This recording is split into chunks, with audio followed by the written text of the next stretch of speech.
Hi friends, இப்போ நம்ம யாரை பற்றி பேச போகிறோம்னா மேலே இருக்கிற ராகவ் சதா பற்றி தான் பேச போகிறோம். சூப்பரான எம்பிங்க. ஏன்னு கேட்டிங்கன்னா, ஆம் ஆத்மி கட்சியிலேருந்து வந்திருக்காரு, பஞ்சாப் மாநிலத்திலிருந்து மக்களவையில். இப்போ அவர் என்ன சொல்லியிருக்காருன்னா, இன்கமிங்கை ஏன் நிறுத்துறீங்க? அவுட் கோயிங் வேணால் நிறுத்திக்கங்க ஃபீஸ் கட்டலைன்னா, ஆனால் இன்கமிங் நிறுத்தாதீங்க அப்படின்னு சொல்லியிருக்காப்புல. ஒரு நியாயமான கோரிக்கைங்க இது. காசு போட்டால் செல்லுலேருந்து மற்றவங்களுக்கு போகும். காசு போடலையா மற்றவங்க அங்கே கூப்பிட்டாலும் வரணும். அதானே ஏழை மக்கள் பயன்படுவாங்க. அதுக்கு தானே செல்லை கண்டுபிடிச்சது. அதுக்காக தானே அந்த ஸ்கீம்லாம் இருக்குன்னு சொல்லி கேட்டிருக்காருங்க. அதே மாதிரி எம்பிங்களுக்கெல்லாம் ஒரு மாதத்துக்கு 9,000 ரூபா தர்றாங்களாமா. எதுக்கு? செல்லு ரீசார்ஜ் பண்ணிக்கங்கன்னு சொல்லிட்டு 9,000 ரூபா தர்றாங்களாமா. ஆனால் நம்ம கண்ட்ரியில் இந்தியாவில் 300 ரூபா போட்டால் போதும்.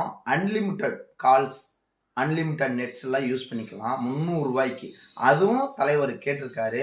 இவரை நம்ம மிஸ் பண்ணக்கூடாது. இந்த மாதிரி தலைவர் தான் நம்மளுக்கு தேவை. படித்தவன் தான் ஆளணும் நாட்டை. நன்றி, வணக்கம்.